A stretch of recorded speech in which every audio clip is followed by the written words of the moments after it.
Grupo de Investigación SER. Línea de Investigación, Cultura y Pedagogía de los Derechos Humanos. Presentación de la matriz de referentes teórico-conceptuales. Expositores: Carlos Mario Álvarez, Alexandra López, Julia Andrea Loaiza, José Luis Yepes y Miriam Garnica. Empezamos con la exposición. Me ha correspondido en esta exposición trabajar la categoría Cultura de la Paz desde los autores Francisco A. Muñoz y Mario López Martínez. Nos hacen un aporte por la historia de la paz, tiempos y espacios, y ellos nos han colaborado con sus aportes de hacer un recorrido histórico de las diferentes edades del hombre en la historia. Nos aportan que la paz es un constructo que tiene voz y eco desde la historia, que se va tejiendo en el tiempo. El progreso de las ciencias sociales sirvió para plantear el problema epistemológico de la paz, el rol que juega la historia como disciplina social en la construcción de cultura de paz, y la historia de la paz, las experiencias pacíficas de intercambio, cooperación y diplomacia han sido dominantes también en la historia.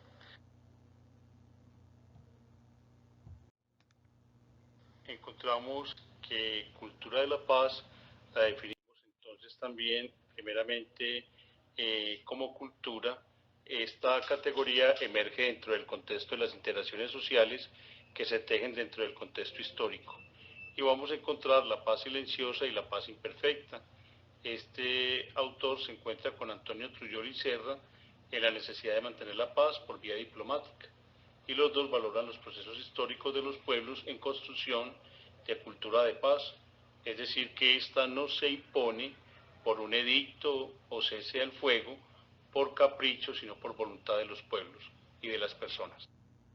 En un segundo momento encontramos otros estudiosos de cultura de la paz, Antonio Trujillo y Serra, sacada de la revista de Estudios Políticos, y también es un ejemplar dedicado a Rousseau, la guerra y la paz en Rousseau y Kant.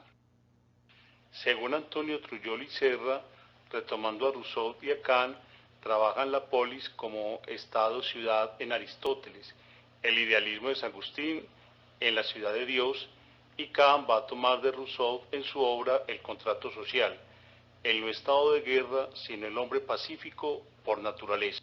Vamos a encontrar en Antonio Trujillo y Serra, dedicado a la reflexión filosófica política, centrando su atención en el tema de los derechos humanos. Algo importante es que diferencia el estado natural del estado civil, y de ahí para del autor surge la guerra, ya que el estado natural satisface las necesidades materiales, pero el estado civil engendra una forma de violencia. Propone Kant la confederación de estados para alcanzar una paz universal y evitar la guerra entre los pequeños estados.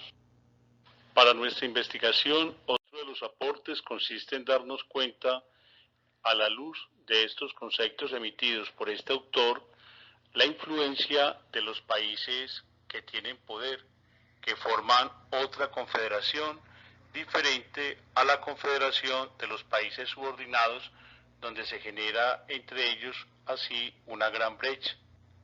Otra de las subcategorías entonces estaría la paz. En este autor, la paz está trabajada desde el concepto del comercio.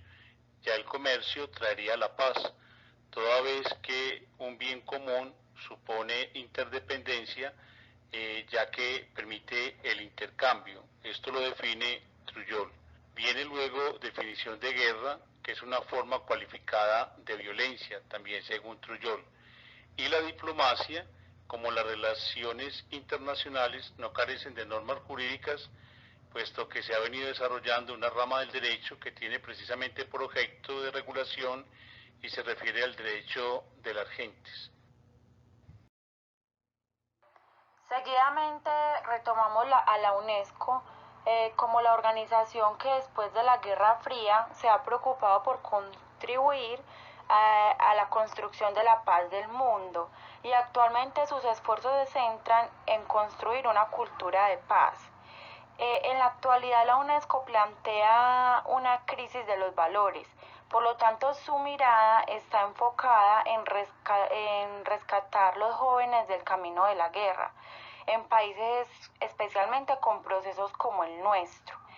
Define entonces la paz en el marco de los derechos humanos y el respeto ante todo, no como una ausencia de guerra. También propone una cultura de paz, una de nuestras categorías principales. La UNESCO es consciente de que la paz se debe construir a partir de la cotidianidad, pensando en las características de la sociedad de hoy. El conflicto lo toma como parte social y natural del ser humano, sin que éste tenga que llegar necesariamente a una fase de violencia. Finalmente, entonces, la educación lo retoma como el instrumento esencial de la sociedad de hoy. El valor de la educación es muy importante para edificar una cultura de paz basada en los pilares que se proponen, que es aprender a conocer, aprender a hacer y aprender a convivir.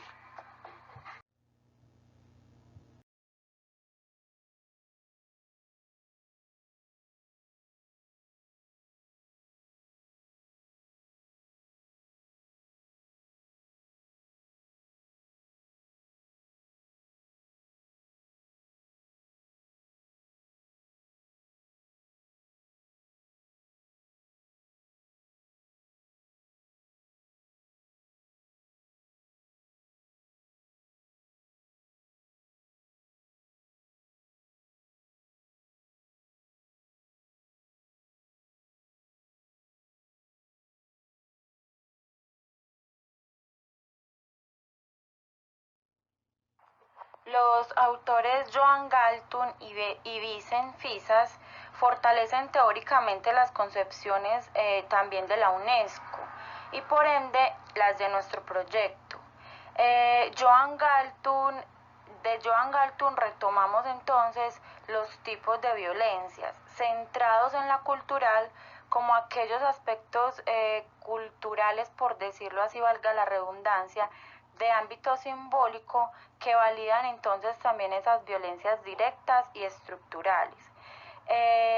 Las 3 R's en cuanto a los conceptos de reconstrucción, reconciliación y resolución de conflictos. De este modo entonces Fisas retoma esos conceptos que propone Galtung y también se centra en trabajar en el marco del posconflicto y de los acuerdos de paz, definiendo el proceso de paz como, abro comillas, un esfuerzo para lograr un acuerdo que ponga fin a esa violencia. También consideramos importante cuando Galtung retoma a Gandhi, ya que el concepto de paz de Gandhi está ligado desde el espíritu y desde la mente, como un aprendizaje constante. En esta misma línea, entonces reconocemos en Levinas también la importancia de contribuir a una construcción de cultura de paz desde ese reconocimiento del otro.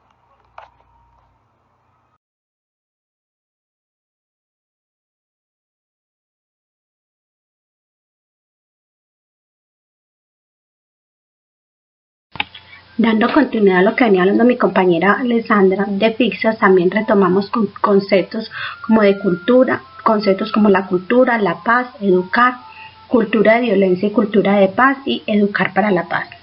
Para Fisas, la paz y la guerra son resultados culturales por los comportamientos y actitudes humanas y por las obsesiones sociales.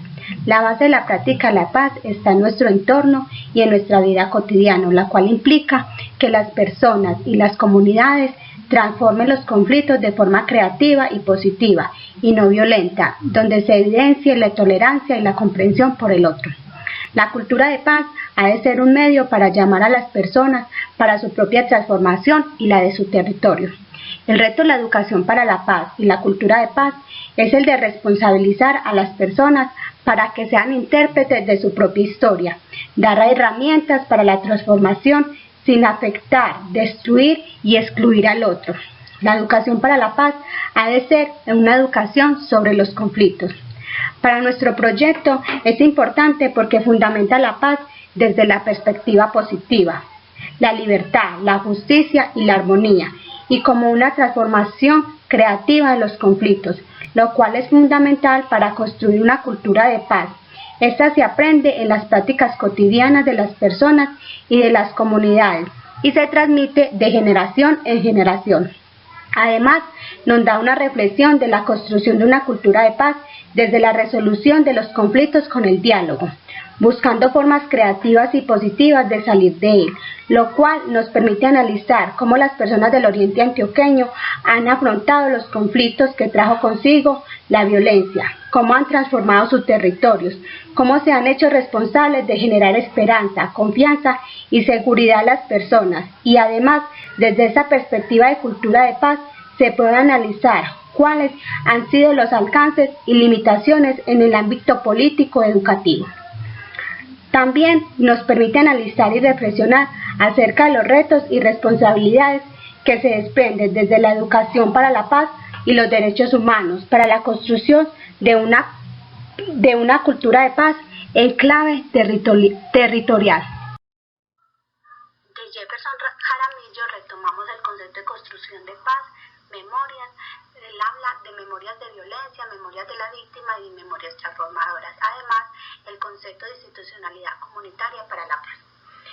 Desde este autor se entiende la construcción de paz como un proceso complicado que involucra medidas de transformación política, reformas institucionales, de iniciativas sociales, además de prácticas de reconciliación, cuidado con la población vulnerable, como también medidas de prevención de la violencia, de la justicia transicional, de participación y procesos de construcción de memoria.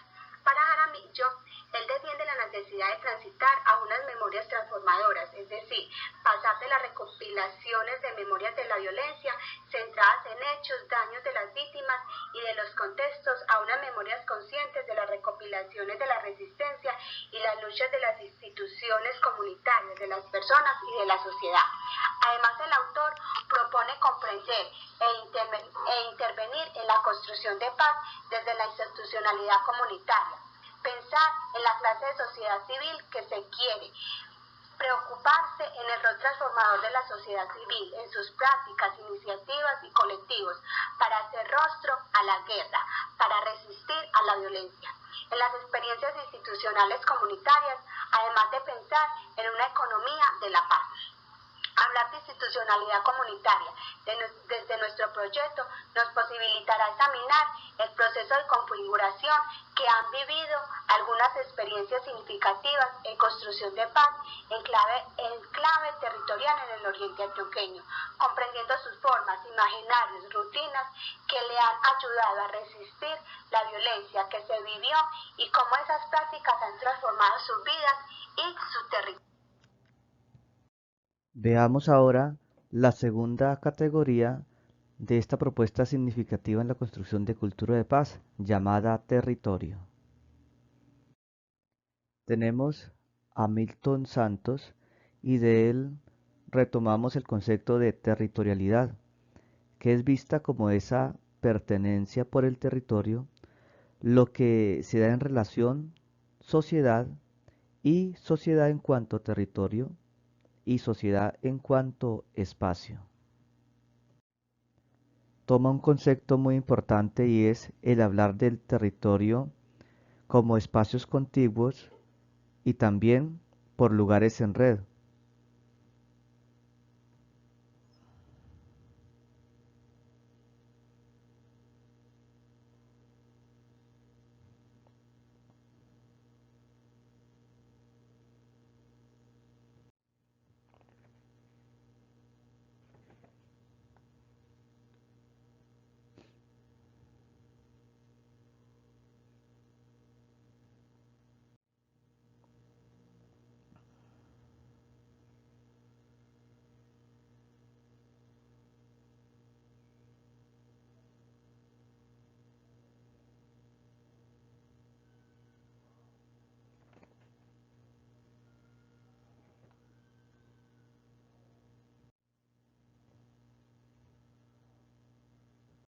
Tenemos en esta categoría a Mario Sosa Velázquez, quien hizo sus aportes colocando el territorio en varias dimensiones: la dimensión social, económica, política y cultural. En esta dimensión social se refiere a las relaciones que se establecen y a las acciones que realizan los grupos. En la dimensión económica es una categoría útil para su entendimiento. Es la del modelo económico, podríamos decirlo. La dimensión política se concibe el territorio como un espacio social marcado por relaciones de poder, un espacio que es territorializado por los actores sociales. Y en la dimensión cultural del territorio es el ámbito al cual se vincula la creación, la recreación de cultura e identidad, y donde el sujeto o los sujetos de la cultura se lo apropian simbólicamente. Esto es a grandes rasgos. El doctor Luis Llanos Hernández, hemos tomado de él el concepto de territorios autónomos y de intercambio solidario. ¿Por qué sirve para nuestra investigación? El concepto de territorios autónomos porque explica que ofrecen resistencia a la globalización, pero al mismo tiempo se abren a ella. El concepto de territorio quiere decir mantenerse en el contexto del Estado nacional, pero plantear una opción de dirección, de rumbo, de libertad, de vida, de convivencia, sin romper con una unidad nacional. Por eso es muy importante la experiencia de los territorios autónomos. Son experiencias que indican posibilidades de una vida futura diferente, de convivencias diferentes. Un territorio autónomo cuestiona la estructura tradicional del Estado porque no se ajusta a los trazos del Estado nacional, más bien se asocia con el entorno natural, de alguna manera cuestiona la idea del consumismo. Aquí lo que se consume es lo que se produce y a la vez es de intercambio solidario porque las territorialidades se pueden coayudar para existir a nivel nacional o a nivel internacional. Es algo así como lo local. Las transformaciones sociales y económicas, así como los debates constantes al interior de los ámbitos de producción del conocimiento, obligan a revisar y a cambiar el uso de conceptos propios de las disciplinas. Este es el caso del territorio, que debe dejar de ser entendido como la región simplemente física y pasar a otro, a entenderse en un nivel más amplio, que a su vez se hace más complejo, pero que al mismo tiempo es necesario tener en cuenta.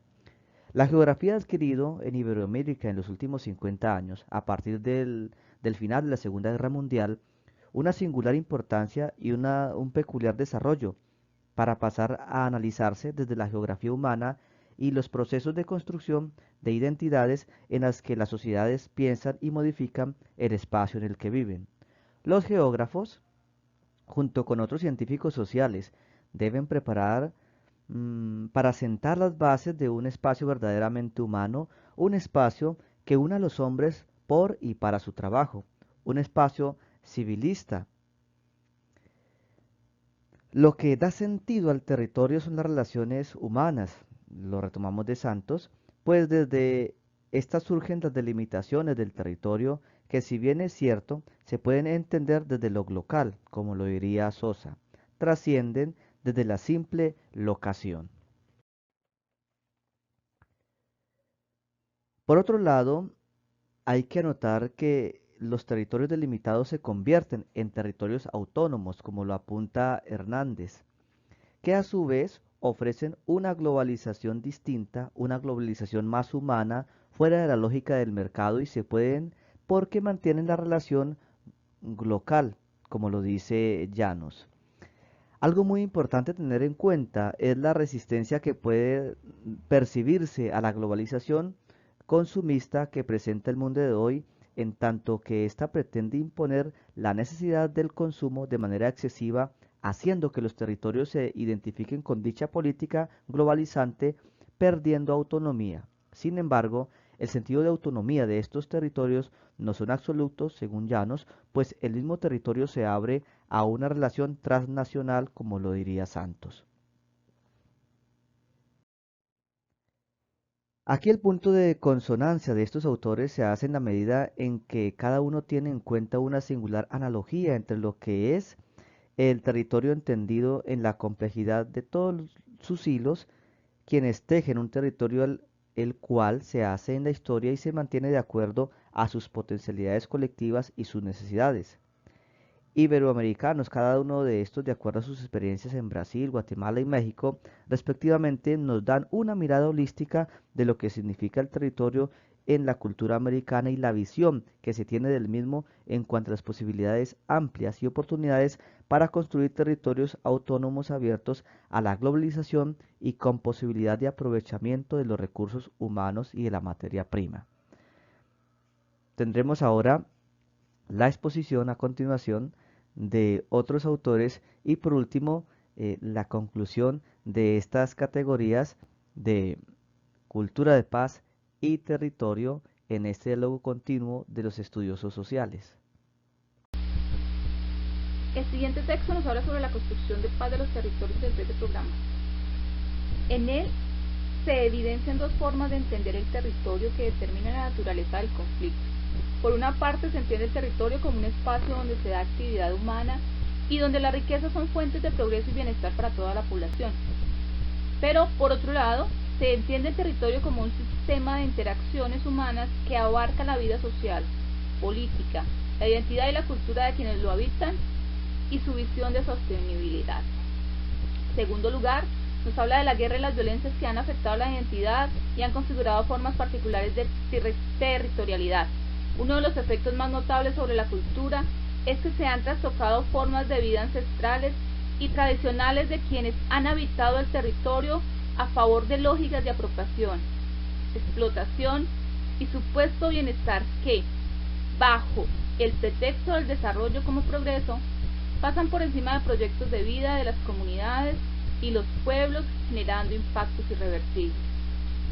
En tercer lugar, hablamos de que el territorio debe ser reparado. Sobre los territorios han quedado las huellas de horror, el estigma sobre las poblaciones enteras, la carga emocional que supone una inmensidad impuesta referida alrededor del sufrimiento. La reparación del territorio supone, por otra parte, la restitución de la dignidad de los sujetos colectivos. Para que la paz sea pactada también desde los territorios, como lo señala el Alto Comisionado de Paz, es necesario hacer reconocer las diferentes comprensiones y significados que tienen los actores sociales y políticos acerca de los cambios que se requieren para construir la paz. Lo que está en juego, las exigencias y retos y las dificultades que tendrá el proceso, sirve para reconocer diversas visiones y perspectivas para hallar una solución. Finalmente vamos a hablar del texto Dimensiones territoriales de la guerra y la paz. En su primer capítulo, Grandes problemas socioterritoriales de Colombia, de Daniel Pitoff. En este nos plantea que no todas las guerras internas contemporáneas se plantean de manera directa en términos de territorialidad. Son muchos los casos en los cuales prevalecen más las referencias étnicas, religiosas e identitarias. La guerra no se libra por territorios, ni mucho menos los protagonistas armados han conseguido confrontar territorios estables. Las fronteras entre los territorios de los unos y de los otros no dejan de evolucionar a cada rato. La mayoría de los territorios son más bien territorios en disputa. Los protagonistas armados solo han logrado parcialmente asegurar la adhesión de los habitantes de esas zonas que controlan. Su poder se sostiene en una amplia medida sobre la coacción, cuando no sobre el miedo y el terror, lo que contribuye a la fragilidad de su dominio. La tesis que se plantea es que se ha entrado en una fase de desterritorialización del conflicto. De ahí en adelante la lucha es por el poder político y militar, la que no implica prioritariamente la apropiación de territorios, sino más bien la capacidad de asegurar posiciones claves para cambiar los equilibrios de fuerza y obligar al adversario a ceder el terreno político. Dentro de una visión de autonomía creciente de los actores armados en relación con la población, y todo ello en función de metas estratégicas. Afirmar que la guerra entre los actores ilegales es territorial no significa que gire en su conjunto alrededor de la conformación del control estable de los territorios. El texto nos plantea que el verdadero desafío es convencer a todos de que el fortalecimiento de las estructuras locales implica el fortalecimiento de las instituciones nacionales, y más allá de esto, que el fortalecimiento de la sociedad civil implica el fortalecimiento del Estado. Conclusión de esta exposición de la actividad 2, matriz de referentes teórico-conceptuales del proyecto titulado Propuestas significativas en la construcción de cultura de paz. Finalmente entonces tenemos y damos por sentado que en nuestra categoría Cultura de Paz iniciamos con los autores Francisco Muñoz y Mario López Martínez en compañía con Antonio Trujol y Sierra en la necesidad de mantener la paz por vías diplomáticas. Los dos valoran los procesos históricos de los pueblos en la construcción de una cultura de paz. Esto quiere decir que la cultura de paz no se impone por un cese al fuego o simplemente por capricho, sino que se hace es a través de la voluntad de los pueblos. Con los autores Francisco Muñoz, Mario López y Antonio Trujol, entonces también vemos relacionada el concepto de la UNESCO en cultura de paz en cuanto al valor de la libertad como un derecho fundamental de los hombres y por ende de los pueblos. Se relacionan con el valor de la educación como un instrumento o una vía para el progreso y el respeto por el otro. Dicho de otro modo y basados pues también en los conceptos de alteridad en el autor Levinas. Seguimos entonces con Fisas, Jaramillo y la UNESCO. Estos tres coinciden en que para la construcción de una cultura de paz es necesario la reflexión y el aprendizaje en cuanto a la resolución de conflictos, pero de manera pacífica. En cuanto a que este tipo de práctica logra una transformación, es decir, la convierte en una paz positiva, donde las comunidades tengan prosperidad, armonía, donde haya un verdadero desarrollo humano y de igual manera el crecimiento personal e individual. Entonces, en este sentido, al ver el conflicto como algo positivo y creativo, es posible transformarlo desde diferentes organizaciones sociales. Seguimos entonces que para la UNESCO, en relación con FISAS, ambos coinciden también en que para poder construir una cultura de paz es necesario erradicar la cultura de la violencia. Por ejemplo, FISAS, abro comillas, insiste en que el empeño que para construir una cultura de paz pasa entonces por desacreditar todas aquellas conductas sociales que glorifican, idealizan o neutralizan el uso de la fuerza y la violencia. Mientras que, por ejemplo, para la UNESCO también insiste en la importancia de revisar los libros de texto para eliminar los estereotipos, lo negativo y reformar la enseñanza de la historia, de tal manera que el cambio social no violento cobre protagonismo. Bueno, entonces en esa medida, para educar en la paz y crear una cultura de paz, se necesita cambiar la percepción que se tiene sobre el conflicto. Entonces acá nosotros involucramos y retomamos a Galton, que nos dice o nos habla sobre el conflicto como tal. Galton afirma el estadio en el que los conflictos son transformados por las personas y por las comunidades de forma positiva, creativa y no violenta. Además, para este autor también plantea que educar para la paz también es enseñar a la gente a afrontar o a encarar de manera más creativa y menos violenta las situaciones de conflicto y los medios para hacerlo. Y también la UNESCO valida estas teorías diciendo que el conflicto es un crecimiento de la diversidad que puede ser utilizado para clarificar relaciones, proporcionar caminos adicionales de pensamiento y opciones para actuar de una forma considerada. Es decir, abrir las posibilidades para mejorar las relaciones entre pues quienes lo necesiten. Entonces seguimos con la UNESCO y FISAS coinciden también en que la cultura de paz se construye a través de la educación. En la UNESCO la educación es muy importante los valores como herramientas y conocimientos que forman la base del respeto hacia la paz, los derechos humanos y la democracia.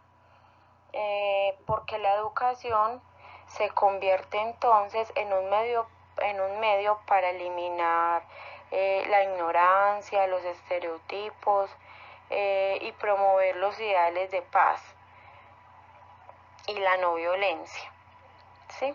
Entonces, ambos autores concuerdan para que se dé la construcción de una cultura de paz, aparte de ser esencial en la educación, ellos también coinciden en que ésta se cimienta día a día con la práctica cotidiana de los valores,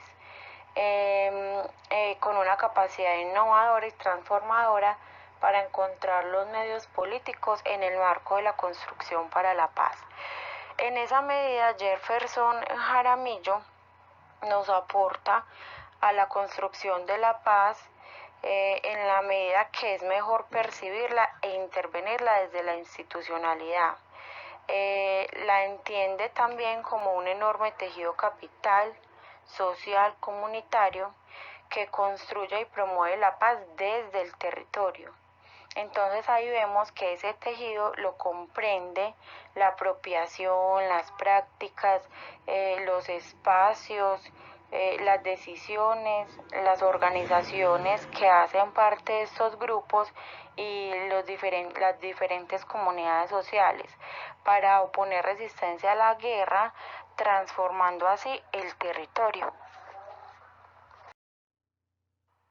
Siguiendo entonces con la categoría de territorio, el territorio se convierte en un espacio entonces humanizado, donde los grupos sociales actúan directamente y hacen de estos lugares la transformación y la apropiación de ese espacio geográfico y lo transforman son ellos mismos. Entonces retomamos a Santos con la internacionalización del territorio en esa medida de crear una construcción de cultura de paz basada no solamente en el territorio simplemente físico, sino en esa transformación social que él mismo plantea. Red Pro de Paz nos propone que el territorio es un sistema de interacciones humanas que abarcan la vida, la parte social, lo político, la identidad y la cultura de quienes lo habitan. Es inevitable entonces crear en el territorio unas vivencias propias y unas vivencias marcadas que son consideradas como la sostenibilidad de ese tipo de población. Seguimos entonces con Sosa, quien apoya esta idea y nos aporta para nuestra categoría de territorio un concurso de realidades que están presentes en el entorno de cualquier sociedad y nos habilita que debemos de tener en cuenta unas dimensiones. unas dimensiones sociales, unas dimensiones económicas, políticas y culturales. Por lo tanto, entonces viene Llanos Hernández y nos aporta en esa concepción que tiene Sosa sobre los territorios autónomos. En ese sentido de valorar entonces su estado histórico, todo lo que se ha construido a través de esa territorialidad. Finalmente, Picot valora la importancia de los procesos de territorialización. Él en su texto Dimensiones Territoriales de Guerra y Paz, nos afirma el hecho de que la guerra tiene formas territoriales, pero que eso no implica que la guerra esté libre de los territorios. Entonces él pone en duda la consolidación de unos territorios estables por parte de los protagonistas del conflicto ilegal. Y por otra parte también entonces en esa medida él valora la importancia de los procesos de territorialización y en las iniciativas de los sectores sociales que buscan pues sustraerse o retirarse de ese conflicto por medio de la resistencia civil. Entonces lo anterior está relacionado con Red Pro de Paz, puesto que ellos nos convocan a que la guerra y las violencias han afectado directamente la identidad y han configurado esa participación en una forma particular de territorialidad. Entonces, el verdadero desafío es convencer a todos los actores sociales, locales y comunitarios en implicar el fortalecimiento de instituciones nacionales en cuanto a la formación de la cultura de paz. Por lo tanto, es imprescindible la relación entre cultura de paz y territorio, ya que la una no se da sin la otra. En relación entonces con estos autores que hemos investigado, sus aportes sobre cultura de paz, vemos pertinente la comprensión de la superación del término territorio desde lo geográfico. Por eso entonces lo comprendemos desde todas las interacciones sociales que se tejen, dando paso a las llamadas dimensiones que propone entonces Sosa, donde el ser humano, la comunidad, las instituciones se empoderan de este tipo de situaciones para reconocerse y hacer valer sus derechos. De este modo entonces proyectarse a un mundo globalizado, por así decirlo, pero protegiendo siempre el bienestar comunitario y la identidad cultural. Muchas gracias por escucharnos.